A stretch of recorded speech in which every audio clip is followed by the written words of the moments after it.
Hello, my friends, and welcome to part 2 of this presentation on human society. In this presentation, I'm kind of trying to take a big picture look at this idea that the history of our ancestors is actually super complicated and complex and beautiful and dynamic and deep and horrifying at times and at times inspiring, and that it's all part of this bigger context of who we are. And in a course like this, when we're trying to talk about something like how do we coach and cultivate mental health in others, it demands looking at this like, well, who are these others and who are we to be doing that? And how do we understand, how does understanding very deeply who we are and what motivates us and what has motivated our ancestors and how we make sense of our social world and all these things, how it's so key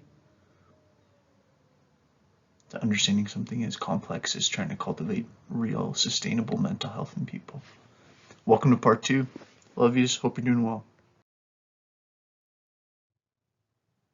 So in the last presentation, I misspoke a bit and I referred to the Phoenicians as having their home base in Africa. Actually, it's more Lebanon.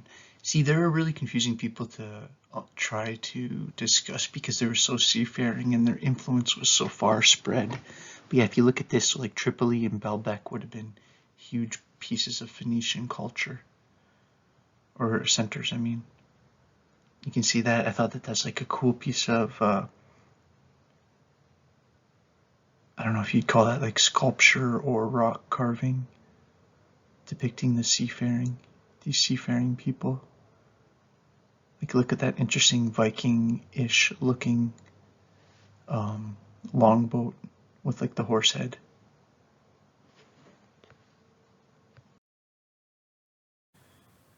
So the Phoenicians, and Phoenicia was an ancient civilization composed of independent city-states. So that's an interesting idea, right? So it's different than a country. A city-state is like, think of Athens or Sparta, or nowadays the Vatican, or Washington, D.C., where it's like, well, that's not as good of an example, actually. I take away the last one. But where it's like the city is the state, the city is the country. It's not a collection of cities that's a country. They have their own army, their own everything. It was composed of all these independent city-states located along the coast of the Mediterranean Sea, stretching through what is now Syria, Lebanon, and northern Israel. The Phoenicians were great maritime people, sea-based people, known for their mighty ships adorned with horses' heads in honor of their sea god, Yam, the brother of Mot, the god of death. The island city of Tyre in the city of Sidon were the most powerful states in Phoenicia, with Gelb, Babylus, and Baalbek, the most important spiritual religious centers, and that makes sense because Baal is their main god. So Baalbek probably means something like where Baal is. Phoenician city-states began to take form in 3200 BC and were firmly established by 2750 BCE. Okay, so just so you know, BC refers to before Christ. BCE refers to before Common Era. So it's actually a little bit confusing because if you think about it, if BC means, so something let me just give it a specific example. I know you probably already know this, but in case you don't, if something's 1000 BC, then it's basically, if you said how long ago is that, then it's 2022 plus 1000. It's our current year plus 1000. But that's actually 3200 years ago. So BCE and BC will give you different dates, because one's not adding the current time, one's saying how many years ago before Common Era. Sometimes you'll sometimes see it as million years ago when you're talking about things like once you start to get into bigger levels of time, like dinosaurs or even like geology and stuff like that. The Phoenicians thrived as maritime traders and manufacturing centers from 15 to 332 BC, and were highly regarded for their skills in shipbuilding, glassmaking, making dyes. They were sometimes called, I think it says down here a little bit, but they were sometimes called the purple people. Yeah, because they were able to, purple was a very rare color. The purple dye manufactured and used in tier for the robes of the Mesopotamian royalty gave Phoenicians the name by which it's known today, the Greek, which means Tyran purple, and also accounts for the Phoenicians being known as purple people by the Greeks, because the dye would stain the skin of the workers. Oh, that's interesting. I thought it was just because they could make it. In its time, Phoenicia was known as Canaan. How interesting is that? The land referred to in the Hebrew scripture.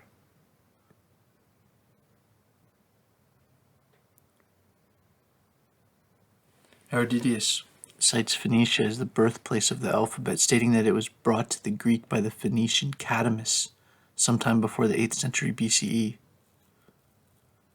And then prior to that, the Greeks had no alphabet. The Phoenician alphabet is the basis for most Western languages written today, and their city of Gebel, called by the Greeks Babylos, gave the Bible its name. Now, isn't that interesting? From the Greek tab biblia, the books, as Gable was the great exporter of the papyrus, which was the paper used in writing in ancient Greece and Egypt. I'll just read one more. This is from worldhistory.org. I just have it in this like Just Read app so that it's just basically the text. It's also thought that many of the gods of the ancient Greeks were imported from Phoenicia, as there are certain indisputable similarities in some of the stories concerning the Phoenician god Baal and Yam, and Zeus and Poseidon. Yeah, Baal's basically Zeus, Yam's basically Poseidon. Right, Yam's their water god. It's also notable that the battle between the Christian God and Satan is related in the biblical book of Revelation, seems a much later version of this same conflict, and many of the same details one finds in the Phoenician myth of Baal and Yam. And again, like a lot of ancient stories play off each other and are interconnected, almost like hyperlinked. It's in this Phoenicians, in its time, Phoenicia was known as Canaan. Yeah, we already said that actually. But this is so interesting. It's the land referred to in the Hebrew scriptures to which Moses led the Israelites from Egypt, and which Joshua then conquered, according to the biblical books of Exodus and Joshua, but uncorroborated by other, uncorroborated or not also supported by other ancient texts.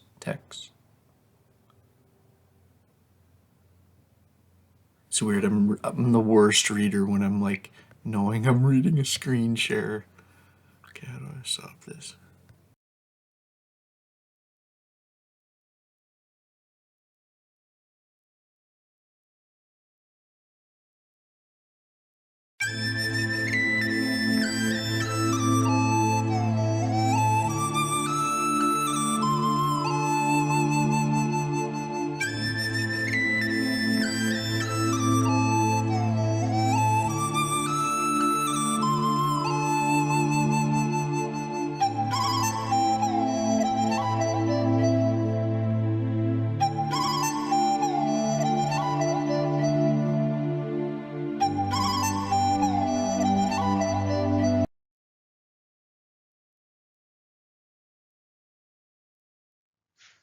It's kind of interesting because I just listened back to that last piece I screen recorded in, and I'd taken off this thing, like this, sorry for the noise this will cause, but this like pop guard or whatever that they call it, the circle thing in front of the mic, because it kept being annoying and moving when I was talking, and it was just like bugging me. But then I took it off, and I could like, you could hear like every S sound that I made was like felt much more abrasive.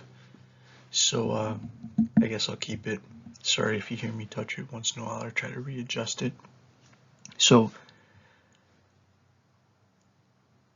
to get into this and to talk about like Gutenberg and the invention of the printing press, or this just ability to take one book and turn it into multiple versions of that same book without having to, well, that's how I was going to say it, is like the best way to describe this is just ask you, like, imagine what it was like before that.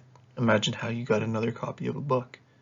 If you couldn't, and it's not literally scanning it, but it's like more close to stamping it.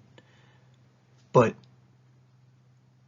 okay, so basically say if you have, even like the video I showed just a second ago about the movable type in Korea, right? So they all of a sudden basically movable type, that's getting pretty close to a typewriter, right? Because all you have to do to make that a typewriter is basically take all those movable type pieces and get them inside a machine that you can press something in, it puts the one you want. Then all of a sudden you can start, like, and you obviously understand, right? Like if you have like a T and a R and an E, then you can write the word tree, and then all of a sudden then all of a sudden you have a typewriter. But here what we're looking at is this idea of, like, for a long time, if you look at something like the Bible, like monks would spend huge parts of their life creating beautiful Bibles, but just think of how labor intensive it would be to even do that once. Even pick a book that's like a way less, I'm like in the garage, I don't have any books around, but like pick a book that's like way less challenging than the Bible, which would be an epic challenge to rewrite that. But like, just pick like just a random novel and sit down and rewrite it. And obviously don't actually do that, because that'd be an intense amount of work. And it would make it so much work that the average person just would be unlikely to even have books. And then the printing press changes like everything, and then like basically all of a sudden you can make copies of a book and everyone can have the Bible, and then, you know, and this all goes along with what's just about to come, right? And Luther's just around the corner, and this is going to shake Europe, this idea of, okay, well,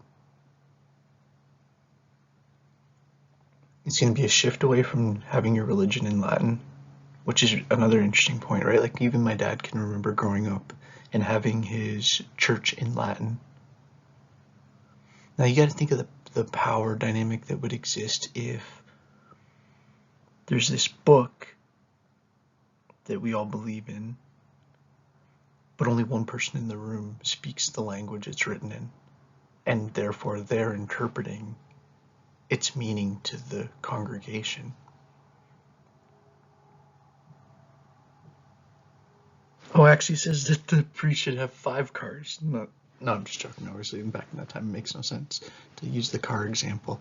But like, see my point? It's like, if I'm telling you, oh, this book, I'm the only one that can read it.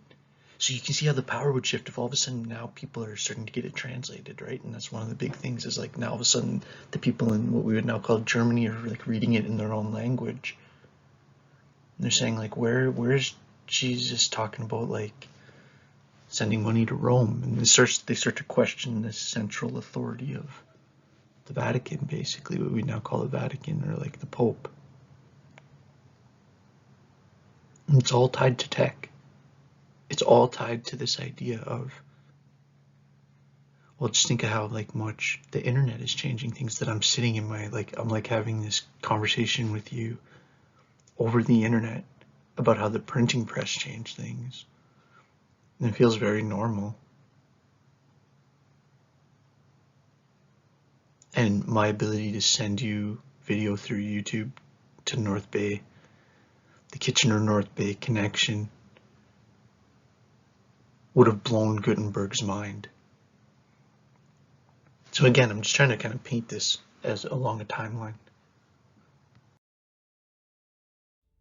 The Renaissance was a time of rebirth and expansion for religious interpretation, scientific discovery, exploration of new lands, and the flourishing of the arts. It was a period between the 14th and 16th centuries that devalued the medieval era before it in favor of a new and brighter era that would draw inspiration from the Greek and Roman traditions of antiquity. A great paradigm shift from the dark medieval times occurred. It would produce innovative thinkers such as Nicholas Copernicus, Desiderius Erasmus, and the Renaissance artists that would become some of the most recognizable and well-loved masters in the world. The Renaissance took place primarily in Italy, but its innovation and ideas reached far and wide.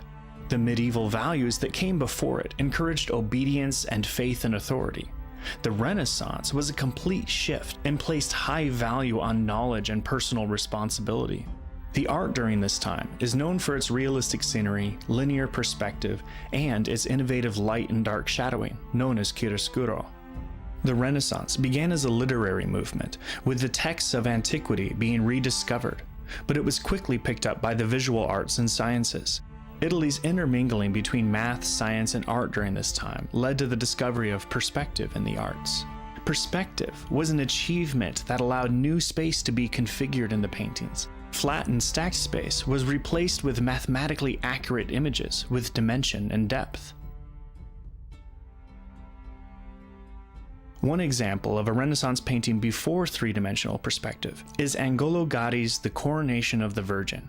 Painted around 1370, the Coronation of the Virgin depicts 6 angels witnessing a central scene of Jesus crowning his mother Mary after her death on earth. The painting is highly detailed and features bright pastel colors and a background of radiant gold. However, the depiction is overall flat and reminiscent of the two-dimensional religious illustrations found in medieval Bibles. Masaccio's Holy Trinity is the earliest surviving painting to use linear perspective to accurately represent an architectural space. A chapel where God, the Virgin Mary, and St. John the Baptist witnessed the crucifixion of Christ. The realism of the painted chapel's depth would have impressed viewers at the time, same as 3D movies do today.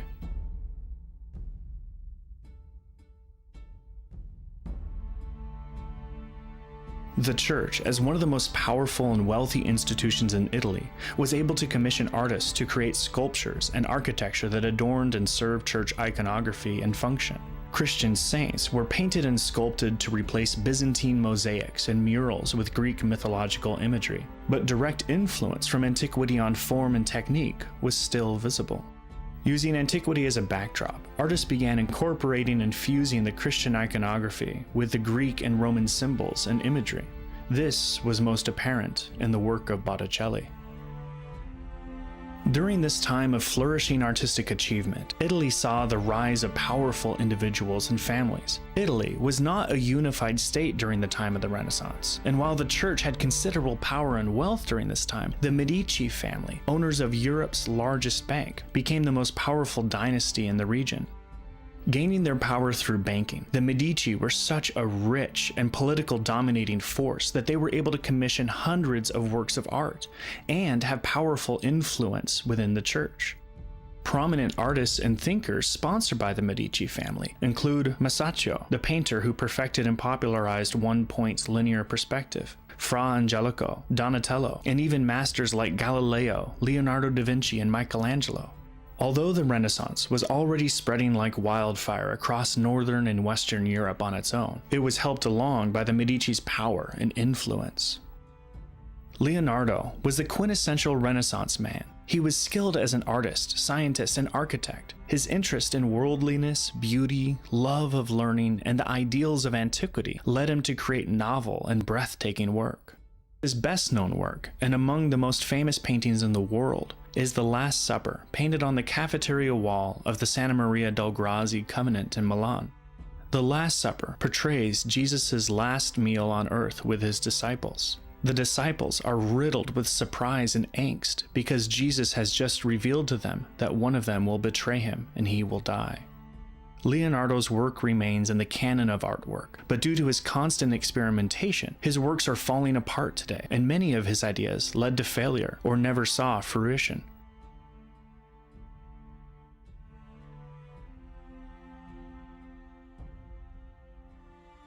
Michelangelo was much like Leonardo, but instead of exploring all avenues, he concentrated his skill in the arts. Although his true passion and ingenuity was put into sculpture, he designed exquisite architecture as well, and made one of the most famous paintings of all time on the ceiling of the Sistine Chapel. The Sistine Chapel took Michelangelo 4 years to complete, between 1508 and 1512. The expansive ceiling features paintings of biblical stories such as Jonah and the whale, Adam and Eve, biblical prophets, the ancestors of Jesus, and God's creation of the world, which includes one of the most famous paintings at the central point of the ceiling, the creation of Adam. The creation of Adam depicts God, a gray-bearded man accompanied by angels, extending his finger to Adam's outreached finger to animate him with life. The Sistine Chapel is a testament to Michelangelo's skillful depiction of intense emotion and advanced understanding of human anatomy. Michelangelo had a distinct style that matched finesse with stunning virtuosity.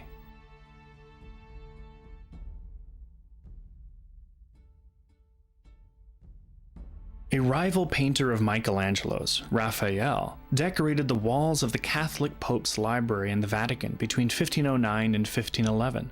One of these Vatican walls features the School of Athens, Raphael's masterpiece. The School of Athens demonstrates Raphael's mastery of linear perspective in its realistic depiction of an elegant cross-shaped building crowded with philosophers, artists, and patrons. In the painting, philosophers like Plato, Aristotle, Epicurus, and Pythagoras debate philosophical questions and read from philosophy books.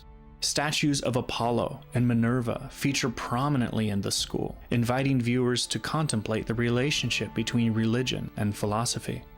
The Renaissance was the beginning of an exploration in style and virtuosity that can be traced through the next 300 to 400 years in the arts. The names of Leonardo da Vinci, Michelangelo, and Raphael still hold sway today, and their work has become standard in the history of the world. The Renaissance set in motion a series of inquiries and discoveries that radically changed the world and ushered in a new way to approach the world. What followed the Renaissance in art was the Mannerist period. Mannerism continued the legacy of the Renaissance through its use of rich, bright colors, religious and mythological subjects, and highly detailed works. However, it moved away from the realism of the Renaissance and towards distorted figures that aimed to emulate otherworldly ideals. The individualistic focus, mathematical and scientific exploration of the Renaissance continues to influence our world today. The Renaissance created a path that led to what we consider modernity, and subsequently, the contemporary world.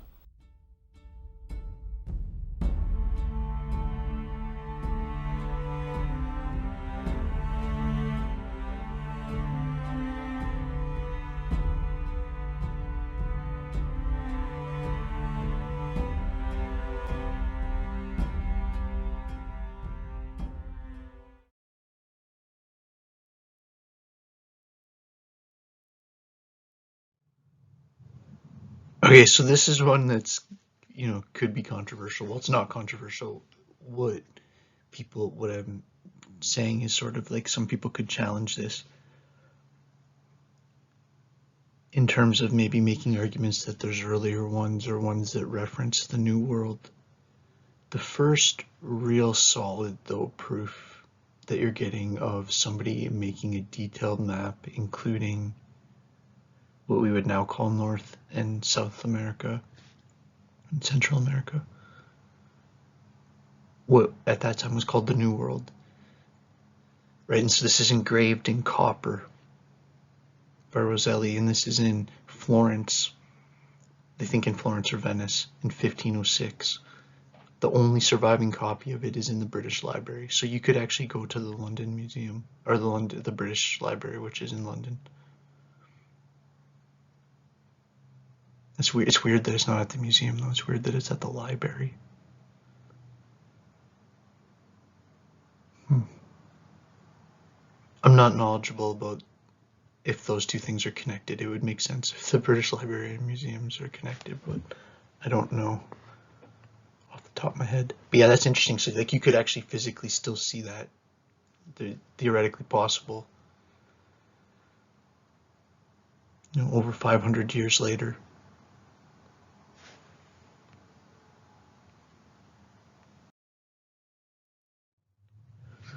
So I kind of got the map thing kind of jumps in the middle of it, but it's super relevant because it has to do with this whole, well, what's happening at Europe right now is about to affect the entire planet. And what's happening in Europe right now is a complete reforming of Europe. And this reforming of Europe is called the Reformation, right? Which is just the exact same thing as saying reforming. It's the Reformation, the reformation. And sorry to say that a bunch of times, but I can just see in this presenter mode, my next slide's on the Protestant Reformation, and that may only make sense if you see it as like it's the reshaping of Europe away from a central power dynamic coming out of Rome. And what Luther does is and he's not a perfect character, but he's a super interesting character, and because all I mean by that is, like, there's politics in all of this, right? There's also like the whole issue of not wanting to pay taxes to Rome, and there's also this whole issue of wanting to have independence, and this argument for more secular power, and not secular power necessarily, but state power. So you start to see the rise of nations around this time, right? Like Germany and France and England and all these nations and countries becoming these very powerful entities, and they were obviously there before, but this is what I'm talking about is sometimes referred to as the rise of nation states instead of city states, nation states. So anyways, back to Luther for a sec. That was a bit of a side rant. So Luther has this 95-point thesis, which it's like quite literally that. It's just like his thesis or his point, like the idea he's trying to say, and he just basically has, it's not like, I don't know if it's literally I don't think it's bullet points. I think it's like 1, 2. It's obviously not in English, but there's a link to a translation of it there.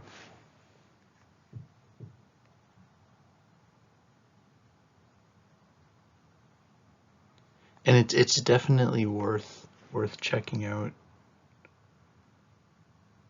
And just, especially from just a historical perspective, right? Because this is like I'm presenting this as the first like major political / religious challenge to the church. At this time, Catholic Church doesn't make sense to say, because it's just the church. And then what happens is what's about to come is the Protestant Reformation, and all these different denominations or parts break off, and then there's this meeting, which we're going to talk about in a sec, called at the Council of Trent, or basically what is the church brings in everyone out, all their biggest people, and decides what they are, and that's when they decide what is Roman Catholic, and then it's Roman Catholic and everything else.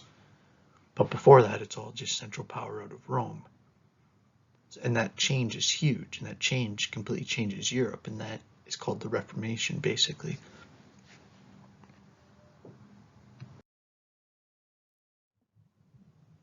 So if you check out this map, it's pretty neat. So it's looking at, if you look at the bottom left there, Europe after the Reformation, and you see how there's this major shift, right? You see in the kind of Germanic area, and then also in Scandinavia, you see this real spread of Lutheran, like Martin Luther's teachings.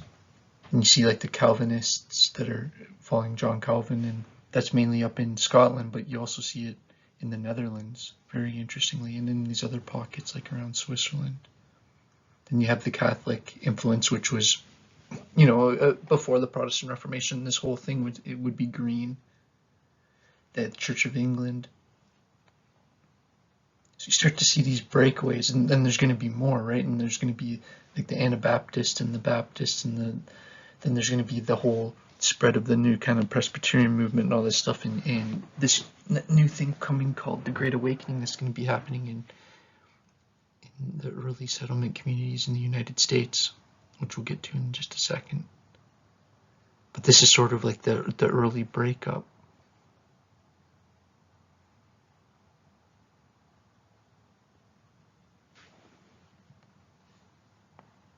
Of the Christendom, which are like the Christian world, and the Muslim states below, controlling all like the kind of surrounding area, represented by the gray.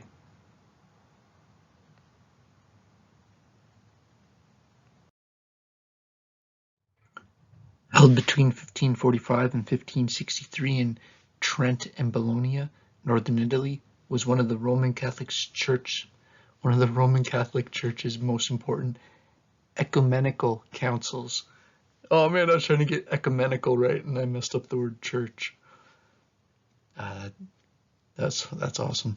Okay, anyways, so prompted by the Protestant Reformation, it's been described as the embodiment of the Counter-Reformation, right? So you had all these groups pulling away, and then this is sort of the remaining church's response, and that remaining church later it's what we would currently call the Catholic Church,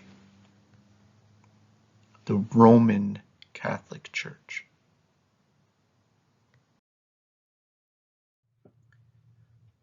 So this is sort of interesting, right? Because as you have Luther breaking away from the church, then there's another problem that's like, and I mean this in the nicest way, but since in this course we did talk about animal farm, there's that problem too of like the new person now has rules. And even if it's better rules than the Pope, it's not necessarily the rules everybody wants. And so there's like people that are even rebelling against those rules. And that shouldn't be surprising, right? It shouldn't be surprising that somebody challenges the church and then it's not like everybody immediately is going to agree.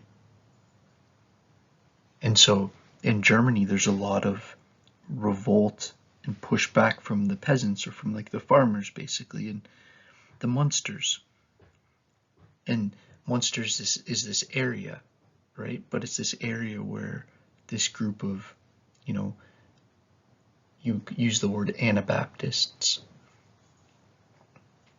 But what they're really trying to do, I say there, I should just read what I'm saying, because I'm basically just saying everything under the Munster Rebellion was an attempt by radical Anabaptists. Radical at the time, right? Radical in the sense, you'd almost call them like socialists in a sense, because what they're trying to do is establish like a secular government, like basically just a government that's not religion based in Germany in 1525, in a time when all the governments in Europe are religion based.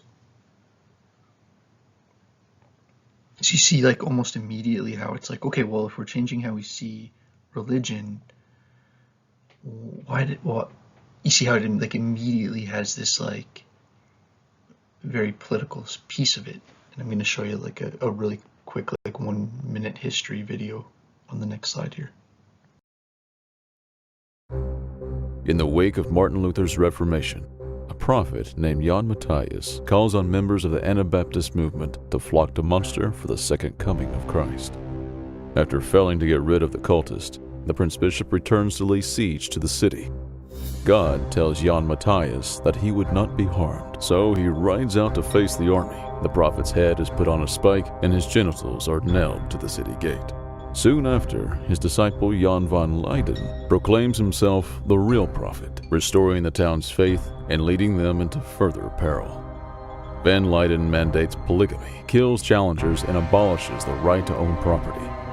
Under siege for over a year, famine breaks out and many die of starvation. When the Prince Bishop retakes Munster, leaders of the rebellion are captured, tortured, and killed, with their corpses placed in iron cages for all to see for 50 years. The cages still hang to this day.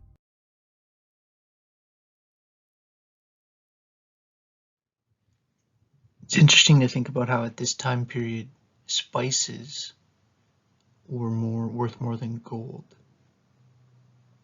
And there's this area of spices, the Spice Islands, and like I think what we would now basically call the Philippines, and in that general area.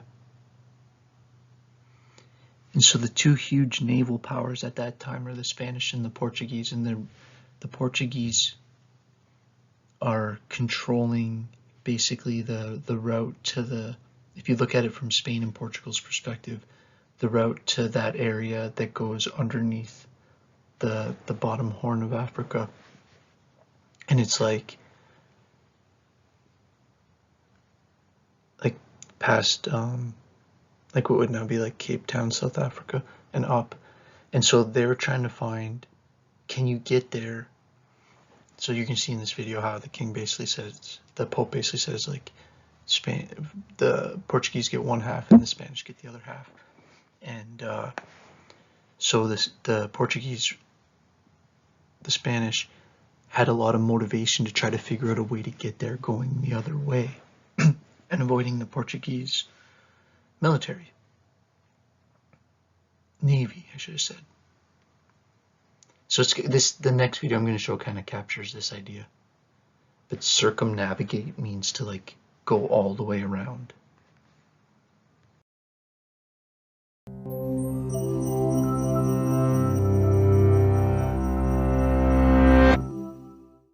On September 6, 1522, the Victoria sailed into harbor in southern Spain. The battered vessel and its 18 sailors were all that remained of a fleet that had departed 3 years before. Yet her voyage was considered a success, for the Victoria had achieved something unprecedented: the first circumnavigation of the globe. But this story really begins in 1494, 2 years after Columbus's voyage on behalf of Spain. Columbus's discovery had prompted the Catholic Spanish rulers to turn to the Pope to preempt any claims by Portugal to the new lands. The Pope resolved this dispute by drawing an imaginary line on the world map. Spain had the right to claim territories west of the divide, and Portugal to the east. Spain and Portugal, the two major seafaring superpowers at the time, agreed to these terms in what came to be called the Treaty of Tordesillas. At the time, these nations had their eyes on the same prize: trade routes to the Spice Islands in today's Indonesia. The spices found there, which were used as seasonings, food preservatives, and aphrodisiacs, were worth many times their weight in gold. But because of Portugal's control over eastern sea routes, Spain's only viable option was to sail west. So when a Portuguese defector named Ferdinand Magellan claimed that a westward route to the Spice Islands existed, King Charles made him captain of a Spanish armada and gave him all the resources he would need. Along with a share in the voyage's profits, he granted Magellan 5 ships and about 260 men. The crew included a young slave named Enrique, captured by Magellan on a previous journey to Malacca, and Antonio Pigafetta, a Venetian nobleman seeking adventure. On September 20th, 1519, the fleet weighed anchor and headed southwest. After making landfall in what is now Brazil, it proceeded along the coast, exploring any waterway leading inland. They were looking for the fabled passage linking east and west. As the weather worsened, the Spaniards' resentment at having a Portuguese captain escalated. A full-blown mutiny soon erupted, which Magellan crushed with unspeakable cruelty. But his problems were only just beginning.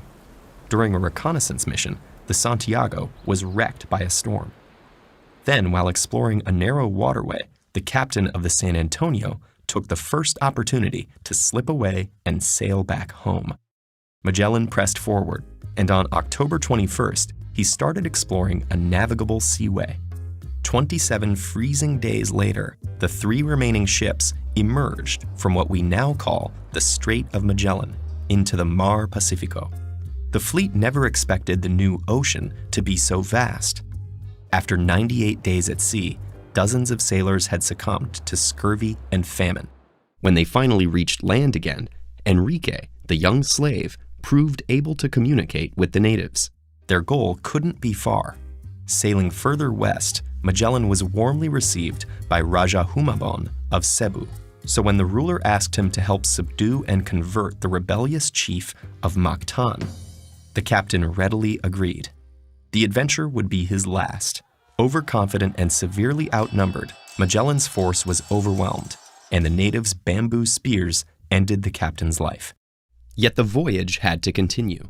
Magellan's will specified that Enrique should be freed, but the expedition still needed an interpreter. With his freedom at stake, Enrique is believed to have plotted with the Raja to have about 30 of the Spaniards killed at a feast on the beach. Enrique was never heard from again, but if he ever made it back to Malacca, he may have been the first person to actually circumnavigate the globe. Meanwhile, the survivors burned the Concepcion and proceeded onward.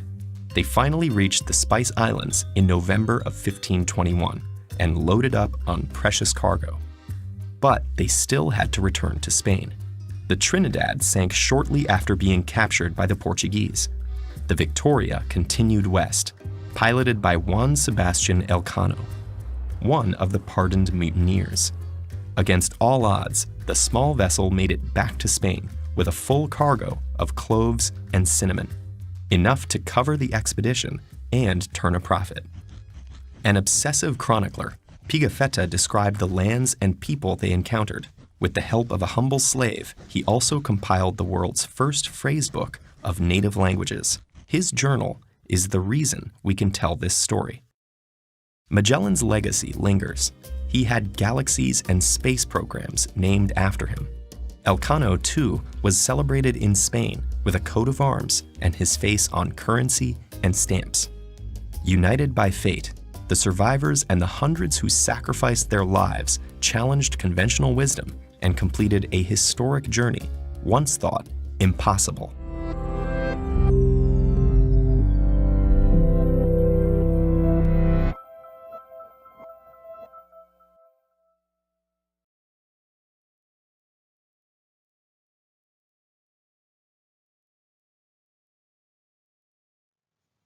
One of the best. My first Xbox username was Copernicus. I don't know why. I've always loved this guy. There's a book that I read that had once. I still probably have it, called The Book Nobody Read, that was about him. And yeah, that's his classic picture on the left there, right? With, you see SOL in the middle, to represent the solar, or the sun, in the center. Right, so we saw this word earlier in the first part of the presentation, but now why does this matter? Yeah, and this is where we're saying or I'm making this argument that at this time the politics and religion are so interconnected. It's well, it matters because it actually is seen as a threat to church doctrine. It's seen as a threat to the idea of the centrality of the earth, the centrality of the earth. It's literally a heliocentrality argument. It's saying the earth is literally not the center. It orbits around the center. It's part of a bigger thing, like a solar system. Right, because you can see there on that picture, you can see Venus, and you can see Saturn, Mars,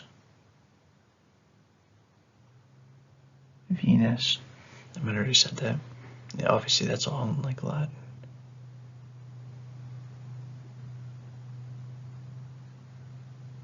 Yeah, that I was trying to I was looking at it, trying to think of what it would mean, and I have it written right there.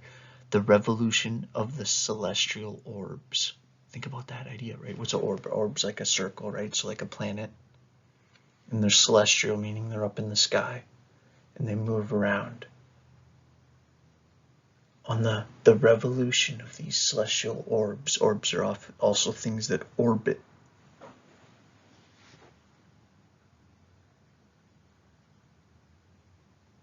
Right, so it's and it's math. This is math. We're talking now about one of the most hardcore mathematicians, right? One of the scientists most heavily associated with the Renaissance. Right, and a little bit before the main Enlightenment, a bit before Da Vinci and guys like that.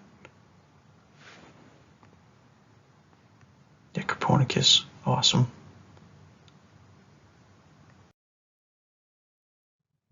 Veslus, another huge one, right? 1543 AD, writes the structure of the human body, and I thought that you'd find this pretty interesting. That he was one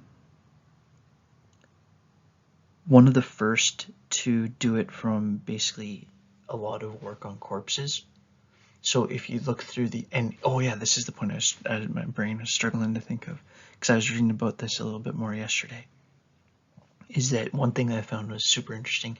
A lot of these things he hired these really skilled wood engravers to work for him, and so a lot of he'd basically, when he's studying say the lungs, he would have them make these super detailed engravings of those lungs. So not just pictures, because he wanted to get probably depth and stuff, right?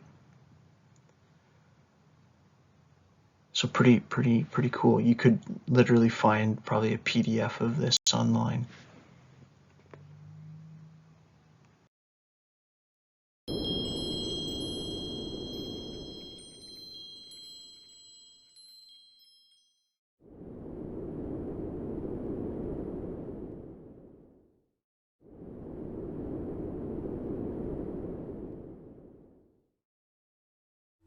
Francis Bacon was one of the pioneers of modern scientific thought, and an English politician and Member of Parliament. Francis was born in London and studied at Cambridge University before he became a Member of Parliament in 1584. After James I came to power, Francis was knighted and appointed as the keeper of the Great Seal, an important symbol of the monarchy in England. Bacon was a keen scientist and challenged the Aristotelian methodology that debate and argument by learned men was the only way to discover scientific truth. Bacon believed that in determining scientific truth, scientists required evidence from the real world. His book, The Novum Organum, gave information on the correct methods of acquiring knowledge through the medium of empirical evidence. Bacon's political roles continued, and he was appointed Lord Chancellor, the most powerful political position in England at the time, and after this was made Viscount St Albans. His political career finished after he admitted accepting bribes, and he was fined, imprisoned, and banished from the court, as well as from Parliament. He was later pardoned by the king, but retired to his home in Hertfordshire, where he continued his scientific writing until he died of pneumonia, contracted while studying the effects of snow on preserving meat.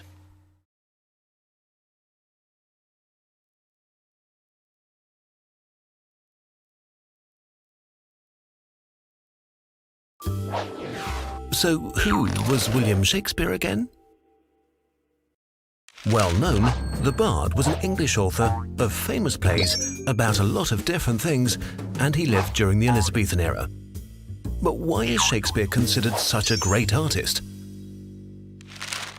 Born in England in 1564, he started his career as an actor and playwright as a member of the actors group the Lord Chamberlain's Company, which would later become the King's Company.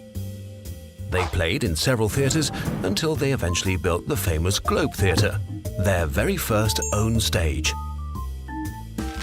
As there were only male members in the company, every role had to be played by men. But that wasn't the reason why Shakespeare's plays like Othello or Hamlet were very popular. To match the various tastes of a diverse audience, Shakespeare created texts of high complexity, containing relatively simple plots, as well as subtle nuances. Being the key to his success, his stories also contained multiple interlocking plots, twists and confusions, containing something for everyone in the audience. So it wasn't just the common people who enjoyed his works, his company even played at the King's Court for the amusement of the aristocracy. Besides the plays, Shakespeare also wrote a multitude of sonnets and poems. At first, his work consisted almost exclusively of histories and comedies, like A Midsummer Night's Dream and Henry VI. Later, tragedies like Hamlet also became part of his portfolio. In his work, Shakespeare used his own special language, rich in metaphors and vivid images. He even created new words which became firmly established. As a consequence, many English words used today, like lonely and gossip, make their first appearance in one of his plays or sonnets. Shakespeare died in 1616 at the age of 52. But his plays are still performed today and amaze audiences. Shakespeare's stories have found their way into many of today's movies, books, and even music. And fortunately, nowadays, women can also play Juliet.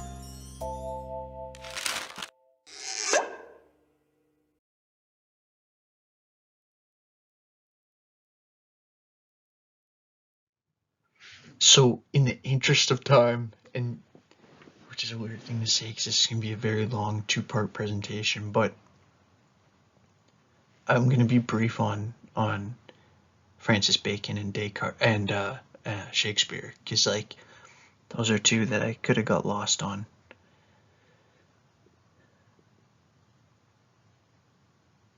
And two might have been the same person, but that's a discussion for a different day. So Descartes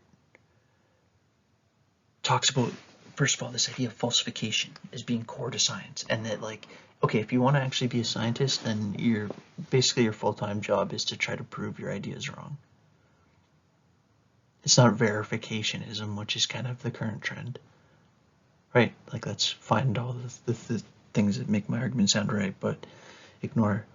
It's like, no, that's not doing science. It's like, if you're trying to figure out that this does this, you have to try every conceivable way to prove that that's not the case. And if you can't prove it wrong, then theoretically it stands until something can prove it wrong. And that's what theory is. Right now, all of a sudden, I'm telling you I'm not going to talk about Bacon, and then I'm basically describing the scientific method, which is largely attributed to him. Right, and then like Descartes, so now we're into like the major players of the Enlightenment period, right? Like Bacon, Descartes, Shakespeare. The Enlightenment's usually viewed from a scientific perspective, but I think it's interesting to throw in the point there that Shakespeare's right in that mix. And again, just for fun, I'll hint at the idea that maybe he was Francis Bacon.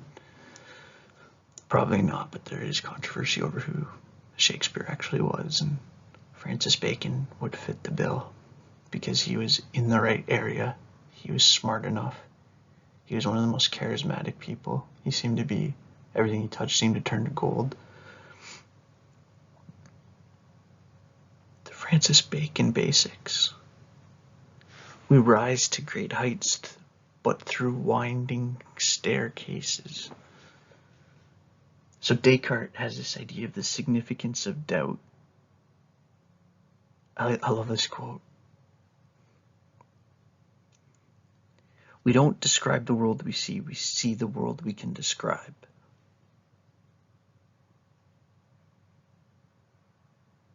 And this is where he gets into this, I think, therefore I am. And this is like an often said quote, but it's like, that's actually really deep, because it's like really getting at this point that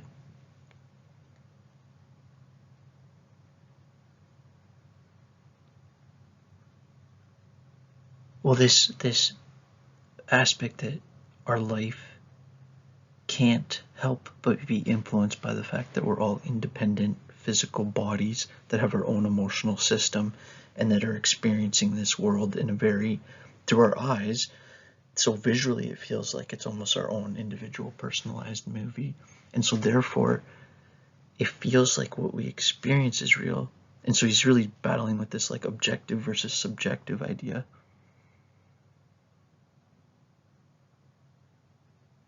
And in a way, that's what mind-body means.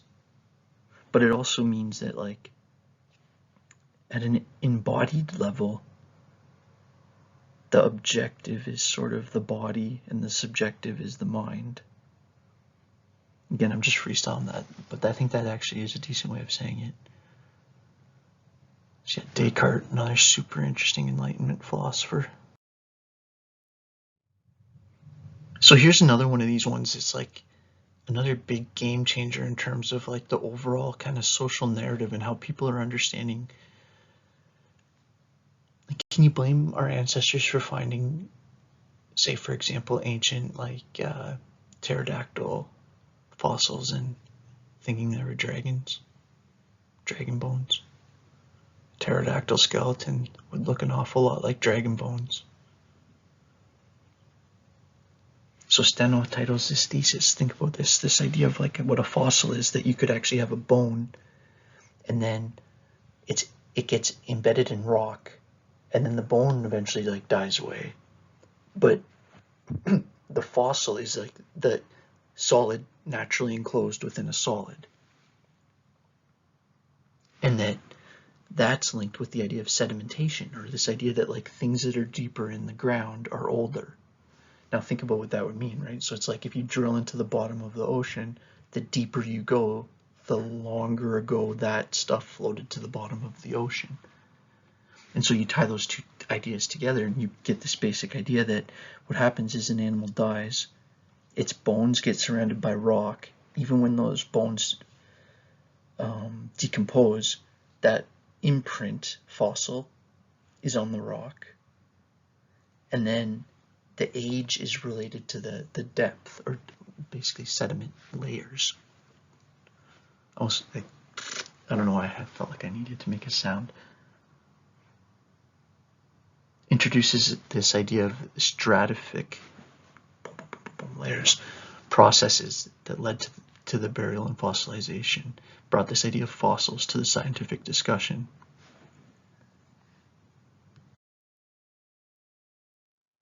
Welcome, my dear friends, to the second part of the second part.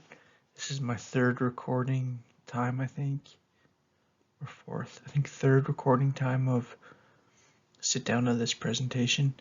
So I did the first part of this part 2 this morning, and now it's about, I don't know, 11:30 at night.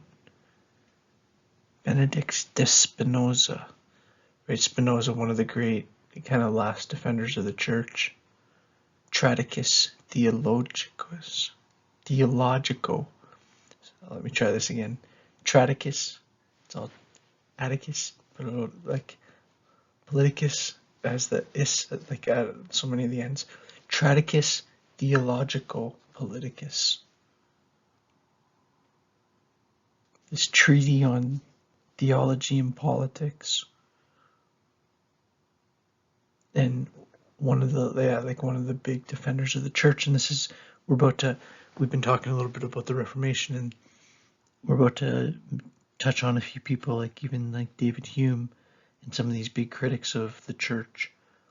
And Spinoza was one of the big defenders, and not necessarily of the church, but of the kind of essence of Christianity, and how you could have a Christianity informed politics.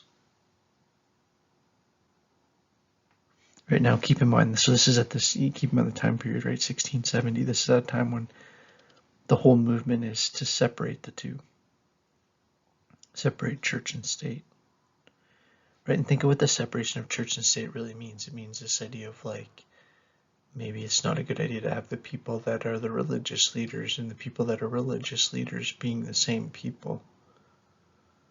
Maybe we should separate the church and state.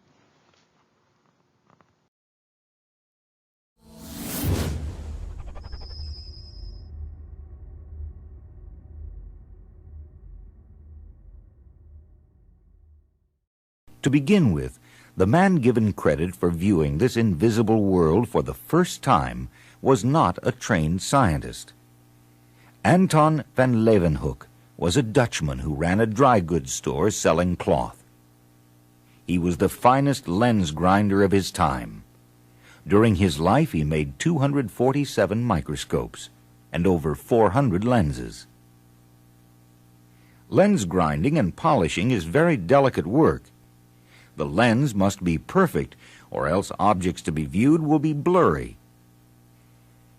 People had known for hundreds of years before Leeuwenhoek that curved glass would magnify objects. Spectacles and magnifying glasses were used in the late 1200s, but these were limited in their magnifying power. Leeuwenhoek was the first person to develop a microscope powerful enough to view very tiny organisms. This is what one of his common single-lens microscopes looked like. Yet some could magnify things as much as 300 times. He used this simple microscope to look at all kinds of things. He peered at a bee's stinger, moldy bread, hair, blood, cloth fibers, the head of a fly, dust, and parts of plants. He kept careful notes and drawings of what he saw. However, his greatest discovery came when he decided to look at a drop of pond water. He saw little creatures swimming around in the water. He was the first man to see living creatures too small for our eyes to see. We now call these creatures microbes, and therefore Leeuwenhoek is known as the father of microbiology.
So in the 18th century AD. So here's another thing that makes the dating tricky. 18th century. So the 18th century would be all the dates that have 17 at the beginning, right? So like the 1725 is in the 18th century, and you might, and I know at a certain point it's obvious, but then you have to remember that well, there was a year like 60, and that was in the first century, and then the year 160 was in actually the second century. So you're always when you say 18th century, it's always one number higher than the specific date. You're like, yeah, Mike, we get it. The index of prohibited books in China. Some things, nothing new under the sun. But yeah, this idea of I just tried to kind of juxtaposition, if that's the right use of the word, the idea of the banned books and then the banned internet searches as basically the same thing, or the same idea, the same background motivation.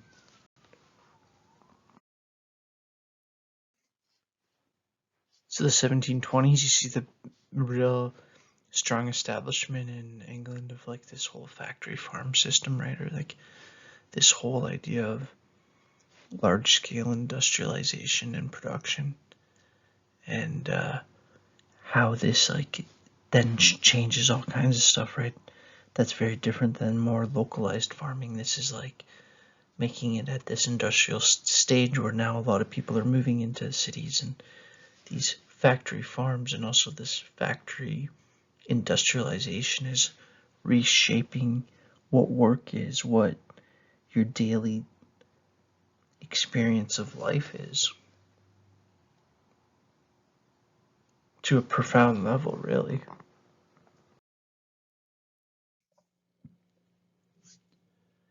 This is one of the most interesting ones in a way, right? That so this is about Stephen Gray and this idea of being able to send electricity over distance.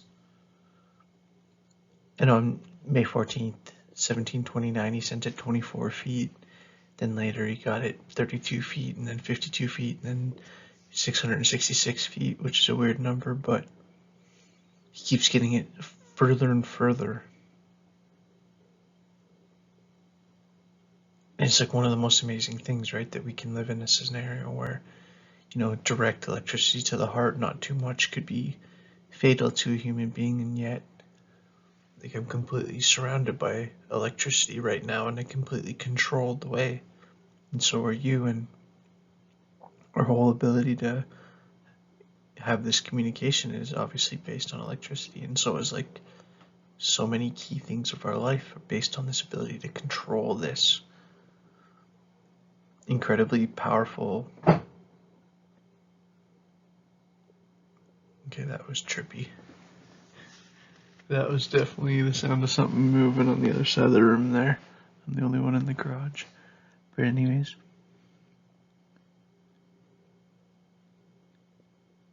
The ghost of Stephen Gray. Alright, next slide. David Hume's and his attacks on Christianity. I had sort of mentioned Hume a little bit earlier, in contrast to Spinoza.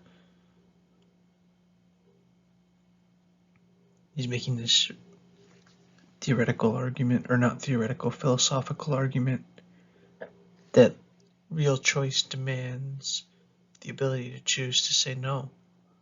That if there's really freedom of thought or freedom of speech, I should have the ability to not say or think something. Or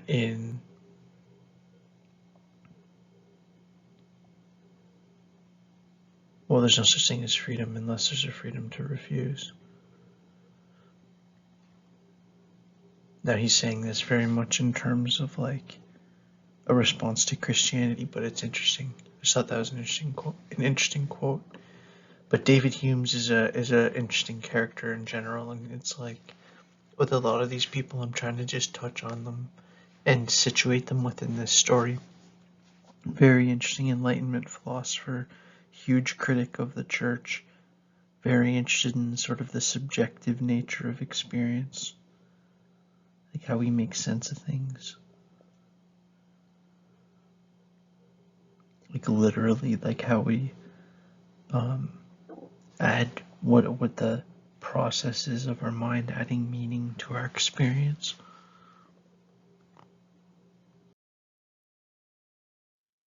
So, in addition to the changes happening in Europe from the Protestant Reformation and in the kind of aftermath of that, there was this, what was called the Great Awakening in America. So I'll just read this. The Great Awakening, or First Great Awakening, was an evangelical, I meant to say. So here's where you get some of these other denominations where you'll see churches for all of these all around, and you might have grown up in one of these, right? Like one of the ones we've already said, either Roman Catholic. I grew up Roman Catholic. Maybe you grew up, and again, these are all within Christian, within the Christendom or whatever. Obviously, some people grew up in different religions or without religion. So we'd already said Roman Catholic, Lutheran, Calvin, Baptist and Anabaptist, Anglican, which is basically the Church of England. Not basically, specifically. So then there's this other, so now there's, in these new American colonies, in the 1730s and 40s, there's this kind of new movement of these like really charismatic, well-spoken speakers, preachers. The Great Awakening pulled away from ritual and ceremony and sacramentalism, right? Or sacramentism. I'm not sure. Sacramentalism. It seems like, mental. Sacramentalism, but you can kind of tell what that would mean, right? Like an overemphasis on sacraments. And sacraments is like sort of the ritualness of things. It's like in Catholicism, like things like going for communion and going for confession, all those things are like sacraments.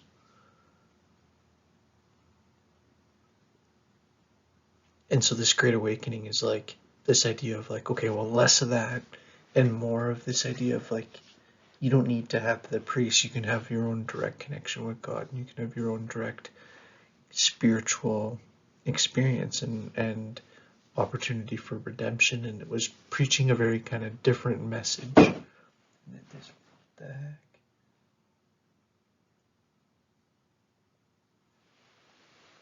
And this is like the haunted garage all of a sudden.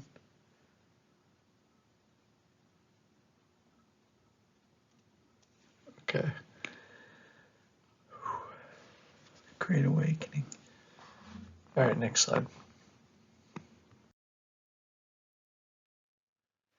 So at this point, and if you remember just a few slides ago, we said the first factory farm. So in England, you start to see like the farming situation start to really get industrialized. And then you see this, and industrialized just meaning like instead of small farms where it's like families doing it, all of a sudden now it's like massive operations with like a lot of kind of centralized planning and then a lot of lowly paid laborers.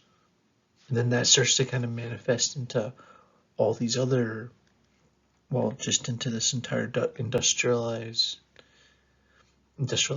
boom that hits England specifically. And you can see on that thing, so it's like, that image is a little bit small, but just you can see like coal and iron and copper and lead and zinc, magnesium and tin.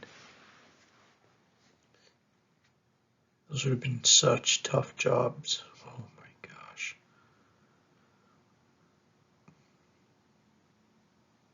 Yeah, if you're ever having a bad day, just be glad you're not like, just be like, oh, I could be waking up tomorrow morning at 6:30 for my job in a tin mine all day.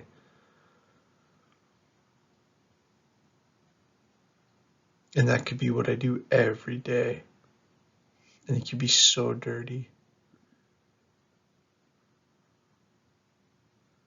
So dirty that I basically have some kind of like degenerative lung disease that's undiagnosed, but I just have a constant black cough. Cough black stuff, I mean. Black lung. That's what they called it. Basically like early onset lung cancer, I guess you would call it. There's like a common thing because the work was just so dirty. There's a lot of kids.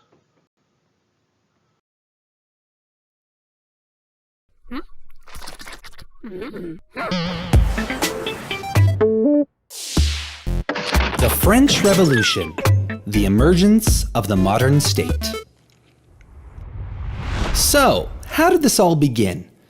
For hundreds of years prior to the Revolution, French people, like most Europeans, were divided into three social estates: clergy, nobility, and the lowest estate, the commoners, which existed to serve the other estates.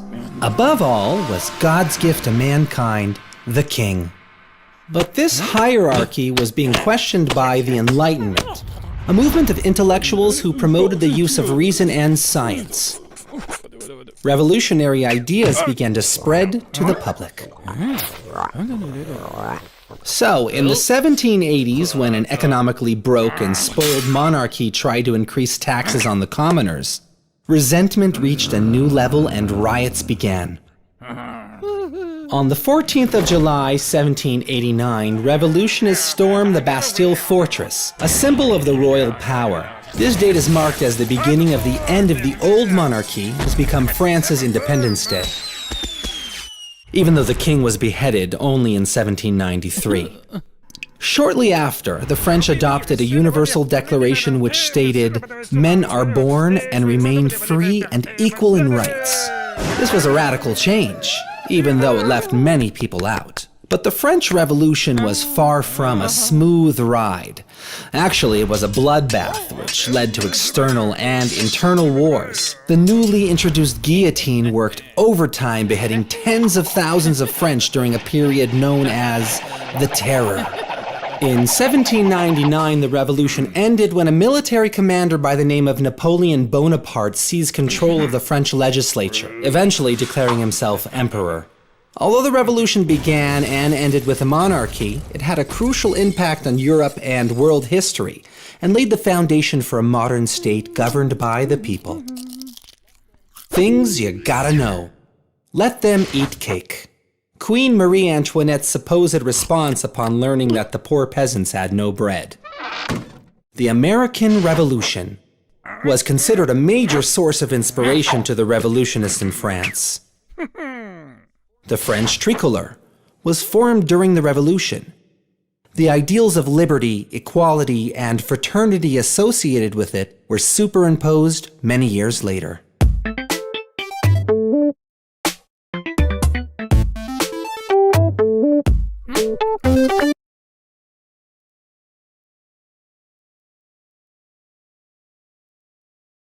It's kind of interesting. This is the first time in the 1790s, the first time you start hearing people use this term middle class, or this term of like not just the rich and the poor, but this emerging middle group, like literally this middle group of people in society that aren't the leaders, but also aren't the what traditionally would have been called like kind of the commoners.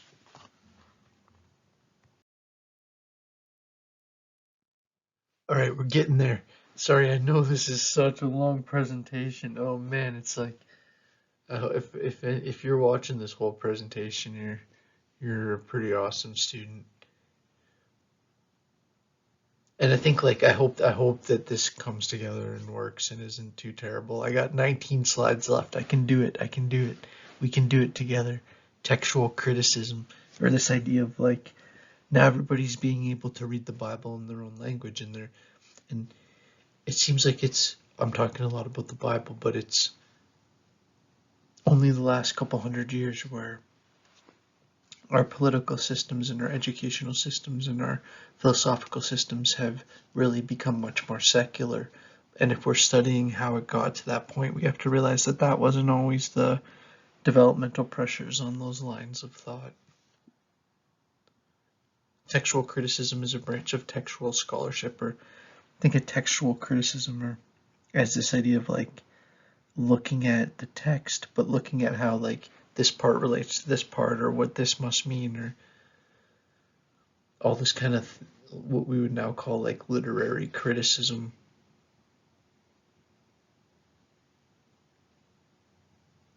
Ancient scribes made alterations sometimes when copying manuscripts by hand, and we talked about that idea earlier about like how intense it would be to copy a manuscript, right? Like, again, I'm like looking for books and I'm sitting in the garage, but just any book.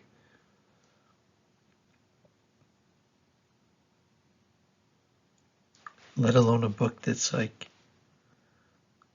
something as complex as the Bible. And it's not like they just like did as fast as they could jobs, right?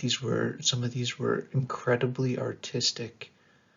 Have you seen any of those like old Bibles or just old books in general, right? Because like there's a time before the mass production of books where other books besides the Bible existed too. And like the amount of artisticness, you know how sometimes you'll see it's like maybe the story starts with like the third night of the winter moon or something like that, and it's like the T for the word the is like almost like an image. It's hard to explain sort of, but it's like there's art right in the pages. I love old school books. Okay. Yeah, but this idea of like, so now people can read it in their own language, so there's this huge rise of people saying, well, this must mean this, or this means this, or how this is related to this, and then the psalm, whatever psalm, seems like it's foreshadowed by something that was said in Leviticus, and then that seems like it's a foreshadowing of like something maybe in the New Testament or whatever, right? And like all of this kind of, or, well, wait a sec, how can this be this? So I kind of tried to do an example of one where I'm being supportive and one where I'm being negative, because, you know, just being balanced.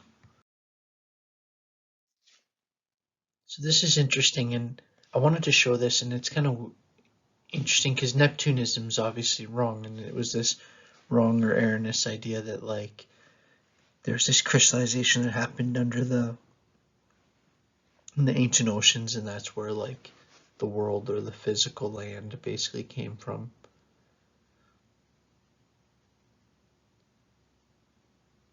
And then the idea that's like partially true, volcanism, or this idea that like the reason why there's water and then land is because under some of the water there's volcanoes, and volcanoes can erupt, and that can produce basically material that can develop into land. And that is true. Like, and in the Greco-Roman world, they would have seen islands seemingly come from nowhere. Now that's not the only reason, right? That there's obviously like all the tectonic plates and stuff like that. But volcanic activity can create new land masses, like islands, basically. Right, but my point with this slide isn't to like argue between Neptunism or volcanism, but just this to kind of make the point that notice how those aren't religion-based explanations. That's the point. The point is, even if those are wrong or only partially right, like the bottom one, because again, volcanic activity does play a role in very specific scenarios. And the reason I say that is because it is interesting, because I think like Sicily, or is it Sicily or Cyprus? One of the islands in the Greco-Roman world famously is the result of a volcano. Like, it is something that happens in geography or geology. And that's sort of the idea, right? This is like an earliest example of what you would later call geology. So in this presentation, we're not going to be talking about the Beatles or Elvis or even other great composers like Mozart. But in his book, Peter Watson makes this point that there's something different about Beethoven. It's that not just the level of like complexity of the music, but the level of complexity of the coordination between all the people engaged in the same performative expression. And I ask you to take a second to pause, and either if you have the PowerPoint, just click where it says link to performance, and if not, just throw into Google the kind of the text there on the screen and check it out and listen for just a bit. And if you play it in the background for a while, you'll notice that they'll play parts and you'll be like, oh, I've heard this. Oh, I've heard this. Because it'll be in like a commercial, or in movies, or because it's all like really well known. This is one of the most well known pieces of music.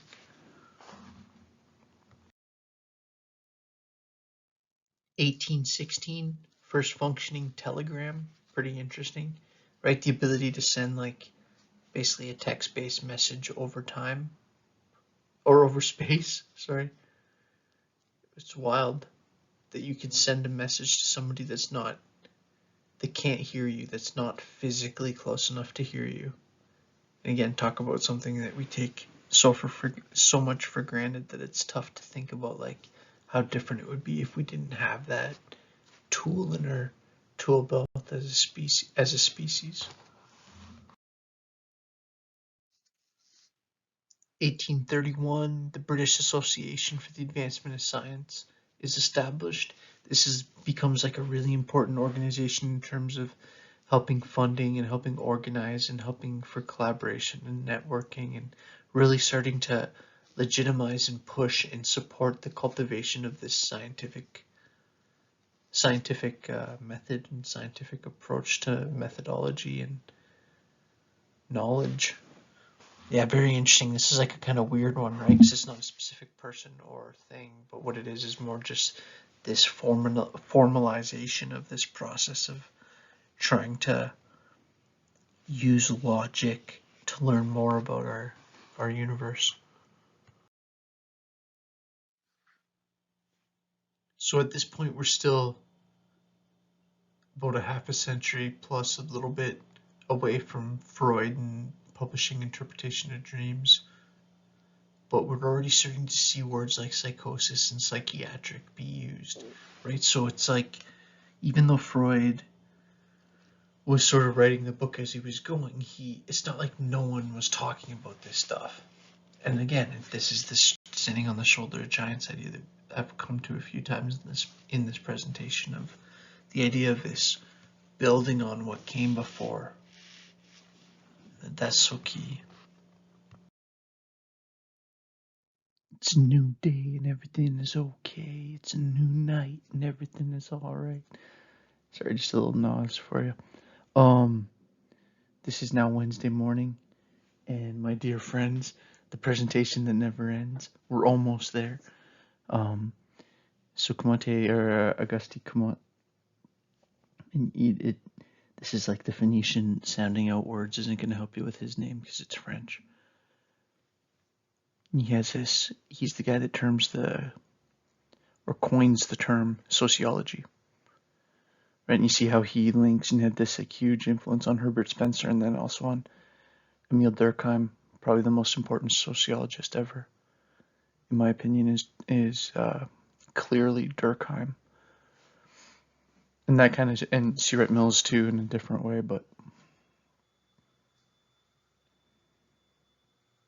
you see there how that picture captures how, like, so Hegel, man, we could do a whole class on just this picture. The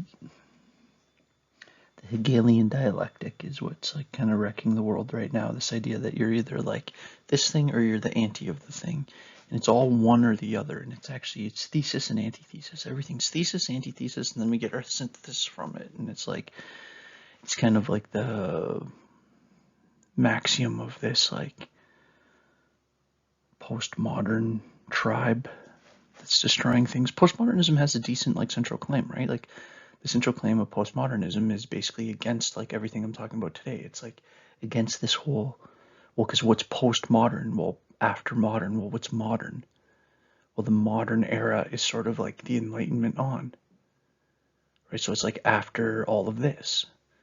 And it's like saying, well, like all of this was trying to tell you that there's these like narrative ways of looking at things, and like sociology and psychology and all these ways of looking at the world and religion and politics. And postmodernism is like, no, those are all just stories. Those are all meta-narratives is their word.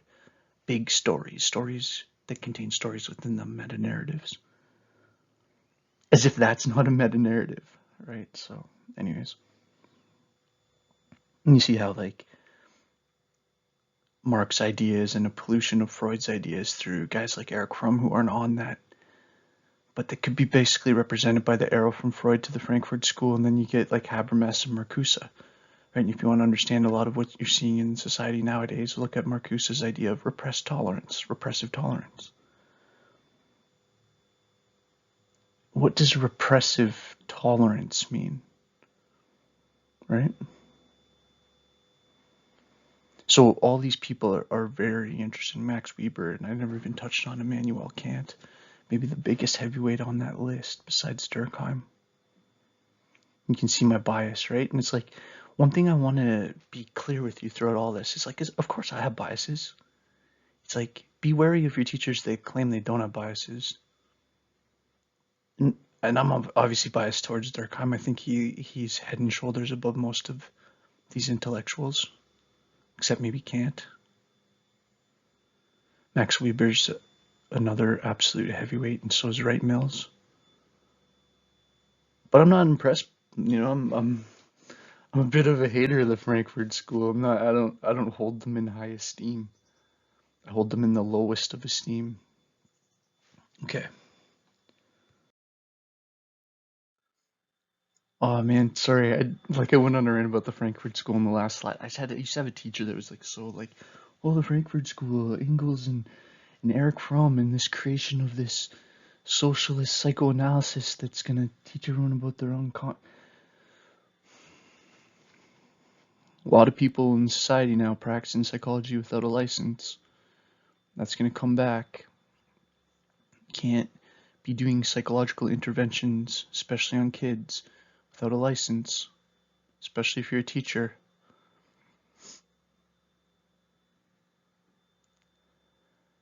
That, wait till the lawyers catch up. You have to be careful.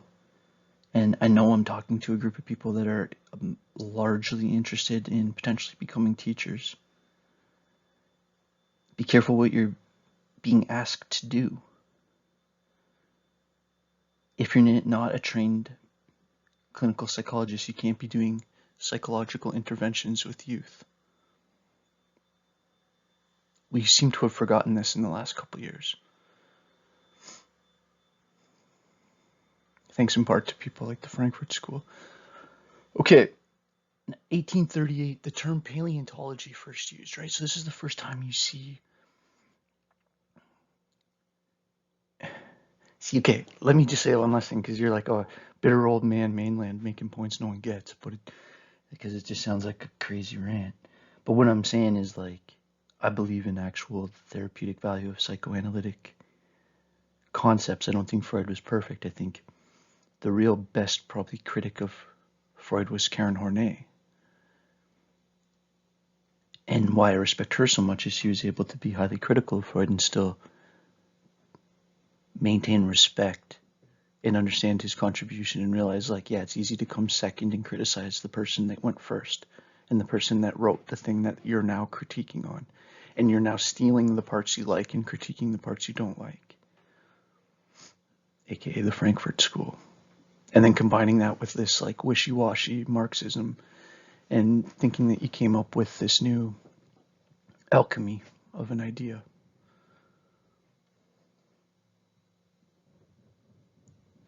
And really all you've done is corrupted psychoanalysis. So I get bitter about like what's being taught to you and to like my kids. And you know, if it was just me and I lived on an island, like I would care so much less and it wouldn't matter.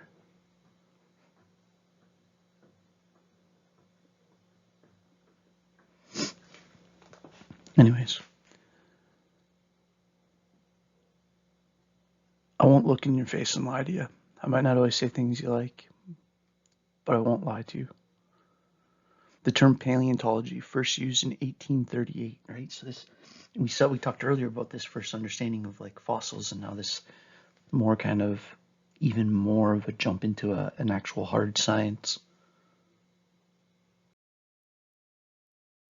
Louis Agassiz, and taking my best shot at these names that I can, identifies the Ice Age. I have an awesome article there. You can click on, like, you can see obviously the purple hyperlink on how the Great Lakes were formed, and it's actually fascinating, and it'll be interesting to you because what's significant to, so North Bay would be, I should have looked this up before I started talking. Are you on Lake Ontario? No, you're on Lake Superior? You're definitely not on Michigan or Huron.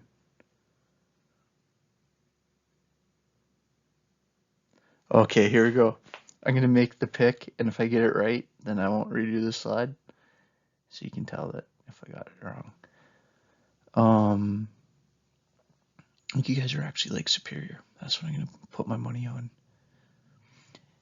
Yeah, isn't it wild in a way that it's like we live in the same province, but so far away? Like, I would love, this is the Kitchener North Bay connection, this NU digital classroom from Kitchener to North Bay and everywhere else in between.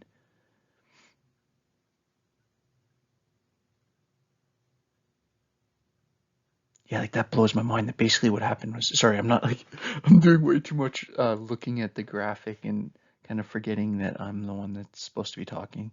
If you look at this, it's like, what's so wild is that as the last ice age moved back, you can basically picture a huge, it's impossible to even think of almost unless you basically picture like glaciers on top of the ground, right? Like these are mile high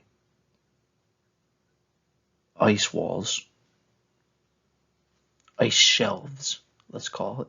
And as it's like as the shelf is moving back, so as it's like receding up right towards the north, and it's like cutting with huge boulders, and a geologist could explain this way better. Obviously, I'm a psychologist talking about geology, but it's interesting. And so it's like, or psychology prof talking about, but it's, again, it's like, so what? It's like, I've been, since I was a kid, fascinated with what was happening before what we know about what was happening, right? Like what's like happening in, as you can tell by the last couple presentations, like on early humans and even stuff like this, like it's wild that Niagara Falls is a result of the Ice Age.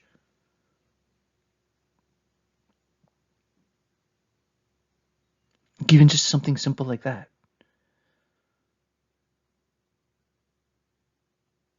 Yeah, so if you wanted to take a cool look at like a more detailed argument about this, but it's like people knowing that like all these this like blessing that Canada has, and kind of Ontario specifically, about like this blessing of fresh water